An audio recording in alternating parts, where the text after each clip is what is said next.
I think you slim us down too. Okay, suck your gut. Everybody.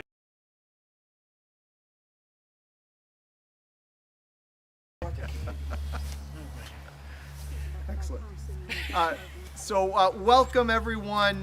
We're glad to have you here at 177 Barker in the city of Jamestown. We're joined with our city council members that are here today. This is one of our 11 homes currently in our 19A vacant housing program, and we have over a dozen more in our sites to rehab in the city.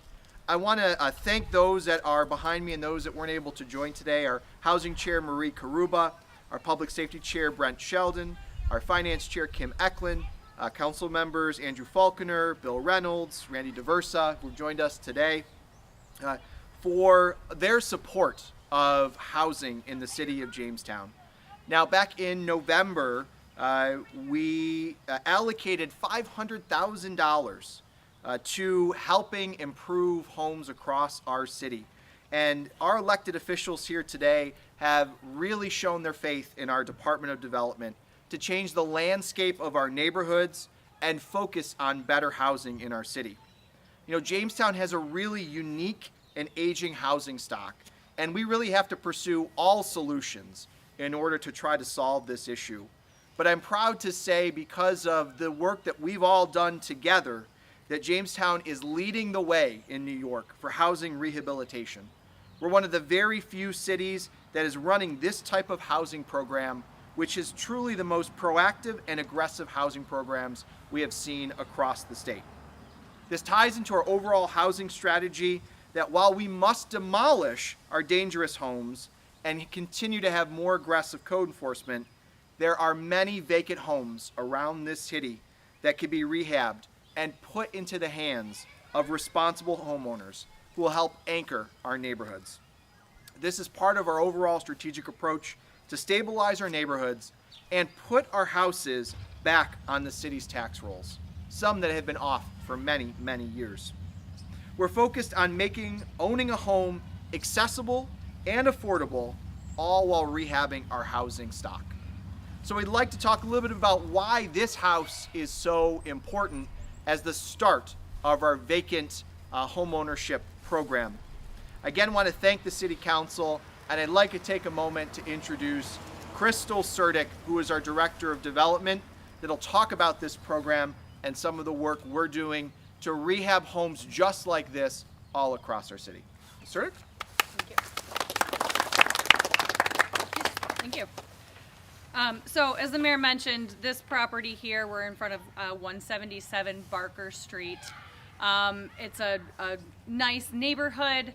This house here is kind of an eyesore on an otherwise relatively nice block. That's part of the strategy with our 19A program, is identifying those properties that with just a little bit of rehab, just a little bit of work, it doesn't make sense to demolish them. It makes much more sense in terms of neighborhood stabilization to reinvest in these properties. And this one in particular has been off the tax rolls for 12 years and has been vacant for 12 years. So this was a great opportunity for us, and we thought that was one of the reasons we selected this one, is to kind of show you this is the type of property that we are looking to bring back and get new homeowners into, and to bring this neighborhood back to life. So I'm just going to touch base really quickly on the 19A program. 19A is a real estate provision through New York State that allows municipalities to acquire properties that have sat vacant and abandoned for a period of time. They must have at least one outstanding code violation. Many times some of the properties that we've identified are condemned. And they also have to be at least 1 year behind in taxes. So we have a number of houses. The mayor mentioned we have 11 properties that we have formally acquired at this point, and that we are working through the process of sort of the initial cleanup. So we're looking at, as with this property, exterior cleanups, removing hazardous whether it's junk and debris from the property, trees, dangerous limbs, overgrown bushes, kind of cleaning the properties up from the exterior, stabilizing the exterior, getting them nice and secure. We'll also be working on winterizing these properties and any sort of interior cleanouts that we need to do. So right now we have completed 4 exterior cleanups. We've got those properties will be going out to bid shortly for the interiors.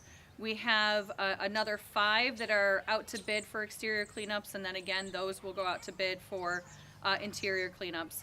We do have 2 properties that we acquired through the 19A process that we had hoped to be able to rehab, but just in getting into them and getting a closer look, we have actually determined that those properties will be demolished instead of being put into the 19A program. So again, it's part of the strategy. It's being very strategic and intentional with what we do.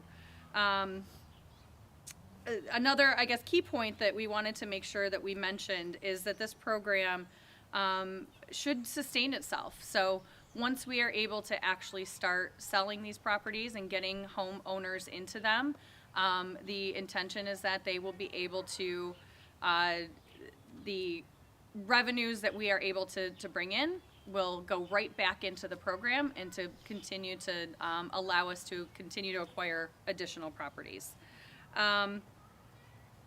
Let's see, I think it's also important to mention that this program is targeted at first-time home buyers. And those first-time home buyers that we are initially targeting are currently enrolled in or have completed a first-time home buyer program through CRIC or COI. And the importance of that is they've already started to go through the program or have already graduated, if you will. And so they have an understanding, at least a basic understanding of what it means to be a responsible homeowner. Basic skills like changing out your furnace filters, having a savings or starting a savings for regular maintenance of your properties, fiscal responsibility. There's a number of things that go into owning a home, and so we want to make sure that we're setting our new homeowners up for success right from the start. And in addition, those programs also help them to build up their closing costs and their down payment. So they are starting off with cash in hand and able to actually pursue purchasing a home.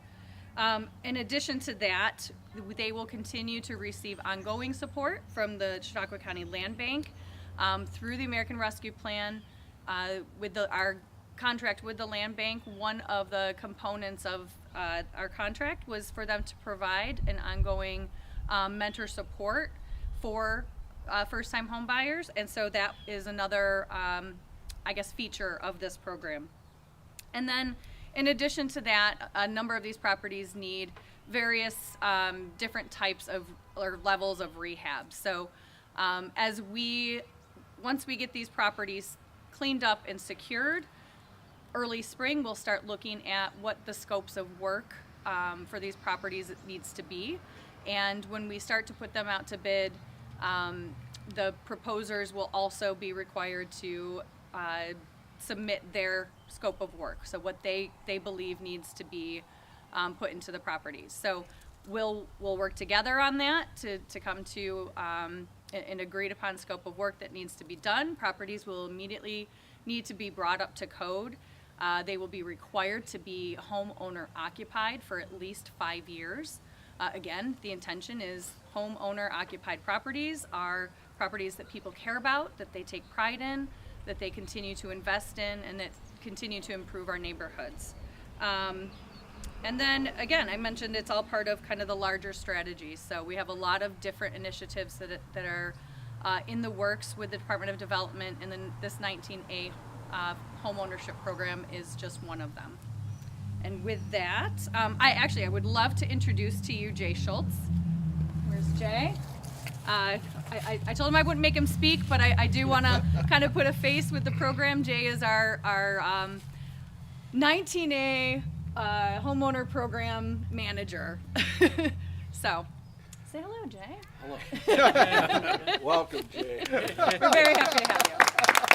He's doing a phenomenal job. I guess with that, Councilwoman Karuba's not here. Nope. So, We'll see if there is any is council there members that anyone would like else to that say would anything. like to say anything? No, thank Good you. program. All. Okay. Yeah, I think you did. Okay. All right. So we appreciate everyone joining us today. I'm gonna sneak back in here, Crystal. Yeah. We appreciate everyone joining us today. Once we finish the renovations of these homes, we will then start to announce when we will begin the sale of the properties. So our intention is to, as soon as possible, get first-time home buyers into these properties and into our neighborhoods. So once that happens, we'll let the public know, but we're very excited to be able to start work on this, to kick it off. And I will have to say, as Crystal mentioned, Jay is phenomenal at going in a house and pricing everything out. I've never seen someone so good and can tell you how much each thing's going to cost you down to the penny.